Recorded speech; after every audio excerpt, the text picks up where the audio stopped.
শুভ অক্ষয় তৃতীয়ার দিন দলীয় কর্মী সমর্থকদের সাথে নিয়ে আলিপুর ডিএম অফিসে নমিনেশন ফাইল করলেন ডায়মন্ড হারবার লোকসভা কেন্দ্রের তৃণমূল কংগ্রেস প্রার্থী অভিষেক বন্দ্যোপাধ্যায়।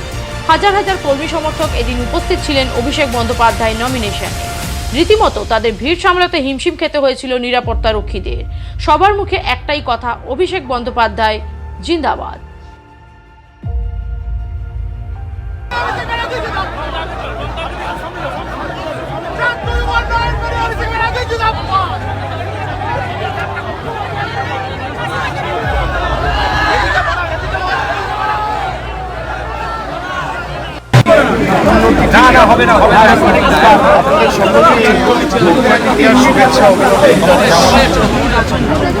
এবং যেহেতু এই লোকসভা নির্বাচনে দল আমাকে আবার সুযোগ করে দিয়েছে ডায়মন্ড হারবার থেকে লড়ার, প্রতিদ্বন্দ্বিতা করার,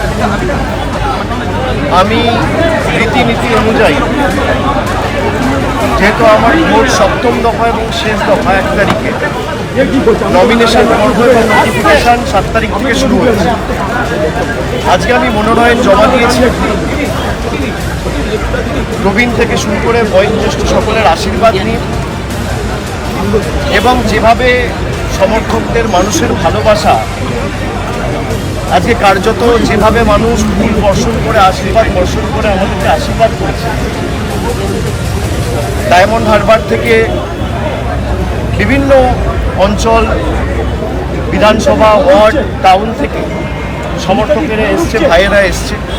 তার সাথে সাথে দক্ষিণ কলকাতার ছাত্র যুবরা, পথ চলতি অনেক মানুষ রাস্তার দুধারে দাঁড়িয়ে আমাদের আশীর্বাদ করেছেন, সমর্থন জানিয়েছেন। আমি সবার কাছে দেখুন, আমি একটা কথা বলি, সন্দেশখালি নিয়ে যেভাবে বাংলাকে কলুষিত করা হয়েছে, আমি আগেও বলেছি, আমি আবার বলছি, ভূভারতে স্বাধীনতার পর সবথেকে লজ্জাজনক অধ্যায়। মানে একটা রাজনৈতিক দল এতটা নিচু, এতটা নিকৃষ্ট মানের হতে পারে।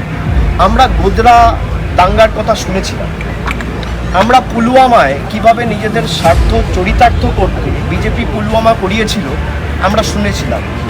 আর এই কথা আমি বলছি না, এই কথা সত্যপাল মালিক বলছে। তাকে বিজেপি রাজ্যপাল নিয়োগ করে জম্মু কাশ্মীরে পাঠিয়েছিল। সে যখন রাজ্যপাল ছিল, সে বলছে যে কেন্দ্র সরকারের কাছে তথ্য ছিল, আগে থেকে ইন্টেলিজেন্স ইনপুট ছিল, তাও এরা কোনো ব্যবস্থা নেই। 40 জন শহীদকে তাদের জীবনের বলিদান দিয়ে নরেন্দ্র মোদী ভারতবর্ষে এদের নামে ভোট চেয়েছে। আমরা গোদরা শুনেছিলাম, আমরা পুলওয়ামা শুনেছিলাম, আমরা সন্দেশখালি দেখলাম।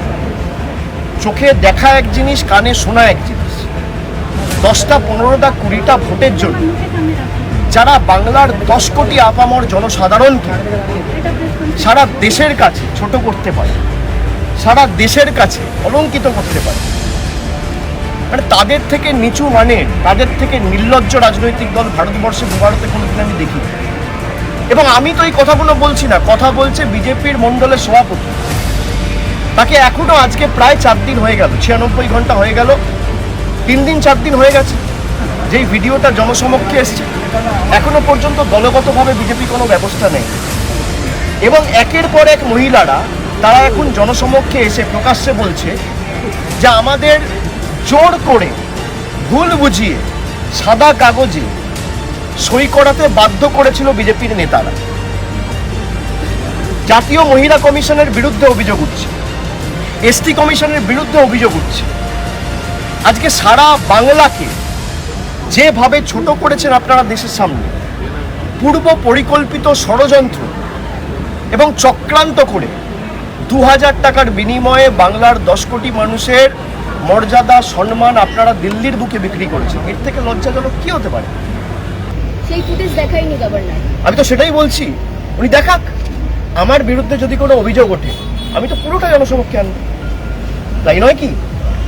যে আমার বিরুদ্ধে কিছু হয়েছে বা আমার দপ্তরে কিছু হয়েছে, আমি খালি মেন গেটের ফুটেজ কেন দেবো? আমি তো করিডোরের ফুটেজ দেবো, রুমের ফুটেজ দেবো, সিঁড়ির ফুটেজ দেবো, সব জায়গায় দেবো। তবেই তো যে আমি ঠিক বলছি বা আমি যে দাবিটা করছি তার সত্যতা প্রমাণ হবে। এ তো নাটক, নাটক ছাড়া কিচ্ছু নয়। আর উনি বলেছেন তৃণমূলের লোকেদের রাজভবনে ঢুকতে পারবো না। আরে বাংলার কেউ আপনার রাজভবনে যাবেন না যতদিন আপনি পদে আছেন। আপনি রাজ্যপাল পদটার কলঙ্ক। অনেক রাজ্যপাল আমরা দেখেছি, বাংলা বিরোধী দেখেছি, সব দেখেছি। এর আগেও জগদীপ ধানকার ছিল, তারও ভূমিকা আমরা দেখেছি। কিন্তু এত নিচে একটা মানুষ নামতে পারে যে মেয়ের বয়সী একটা মেয়েকে শ্লীলতাহানি করছে চাকরি দেওয়ার নাম করে, গরিব মানুষ বলে তাকে শোষণ করতে চাইছে, তাকে শারীরিকভাবে নির্যাতন করছে। কেন?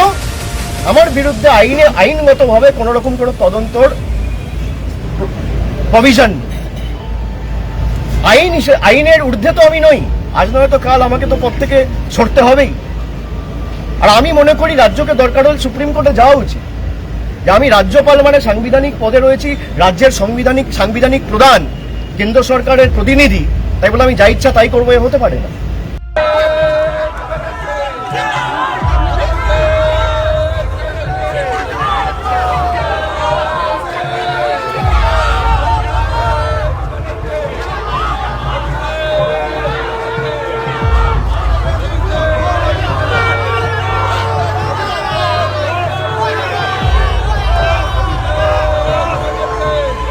Bureau report, Bengal press TV. ন্যূনতম খরচে স্পেশালিস্ট ডাক্তার দেখাবেন? আপনার যে কোনো শারীরিক সমস্যায় সঠিক চিকিৎসা পেতে সোজা চলে আসুন ডায়মন্ড হারবার পুলিশ স্টেশনের বিপরীতে এসএস ফার্মেসিতে। এখানে বসছেন পিজি হসপিটালের অর্থোপেডিক ডিপার্টমেন্টের হেড প্রফেসর ডাক্তার মুকুল ভট্টাচার্য। নিয়মিত রোগী দেখছেন প্রতি মাসে 15 দিন অন্তর রবিবার সন্ধ্যায়। উপস্থিত থাকছেন বিশিষ্ট চর্মরোগ বিশেষজ্ঞ ডাক্তার সোম শুক্লা রয়। রোগী দেখছেন প্রতি সপ্তাহে বুধবার। এছাড়াও থাকছেন general physician doctor Debaditya Purkait. নিয়মিত রোগী দেখছেন প্রতি রবিবার থেকে বুধবার। ফোনে রোগীর নাম লেখাতে অথবা বিস্তারিত জানতে সরাসরি কথা বলুন এই নম্বরে 7797343940 অথবা 9932421765। স্বপ্নের ঘর করতে চান? ভাবছেন কোত্থেকে বিল্ডিং ম্যাটেরিয়ালস কিনবেন? তাহলে আর দেরি না করে এক্ষুনি যোগাযোগ করুন মা মনসা ট্রেডার্সে। যোগাযোগের নাম্বার 9800755389 অথবা 9007943402 অথবা 9647304225। আমাদের শাখা রাজা তালুক এবং নারায়ণপুর ডায়মন্ড হারবার। এখানে একমাত্র হোলসেল মূল্যে পেয়ে যাবেন SRMB steel, UltraTech Shyam steel ও লোকাল দুর্গাপুর TMT। আসল দেখুন, তারপরেই কিনুন। এবার ভিন রাজ্যে নয়, নিজের রাজ্যে নার্সিং পড়ুন আর ভবিষ্যতে নিজের চাকরি পাকা করুন। পশ্চিমবঙ্গ সরকার দ্বারা স্বীকৃত nursing training school JIS nursing institute the Sararhat nursing হোমের নতুন প্রয়াসে এবার GNM এবং BSc নার্সিং কোর্স করার সুবর্ণ সুযোগ। ভর্তি চলছে। আগ্রহী ব্যক্তিগণ আজই যোগাযোগ করুন ফলতা JIS নার্সিং ইনস্টিটিউটে। WBNC অ্যান্ড INC স্বীকৃত 200 বেডের নার্সিং হোম, আধুনিক হস্টেল, নিজস্ব স্কুল বাস, ছাত্রছাত্রীদের জন্য bank loan, West Bengal student credit card লোনেরও ব্যবস্থা থাকছে। তাই আর দেরি না করে আজই যোগাযোগ করুন স্ক্রিনে দেওয়া এই নম্বরে 9434037116, 7439890930, 9836595819 অথবা 9836830220। ডায়মন্ড হারবারে আসলে অবশ্যই আসতে হবে হোটেল শ্রদ্ধাঞ্জলিতে। River view, deluxe room, wifi zone ও আপনার পছন্দ মতো মেনু পেয়ে যাবেন শুধুমাত্র হোটেল শ্রদ্ধাঞ্জলিতে। তাহলে আর অপেক্ষা কিসের?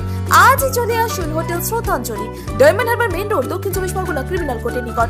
বিশদে জানতে যোগাযোগ করুন 8207046767। অভিজ্ঞ ডাক্তারবাবুদের দ্বারাই পরিচালিত 24 ঘন্টা চিকিৎসায় নিয়োজিত ও অল্প খরচে জটিল রোগের সমস্যা সমাধানের একমাত্র ঠিকানা আনাবিয়া নার্সিং হোম। আমাদের ঠিকানা ডায়মন্ড হারবার পারুলিয়া মোড়, দক্ষিণ 24 পরগনা। বিশদে জানতে ফোন করুন 9732532311, 7908294921।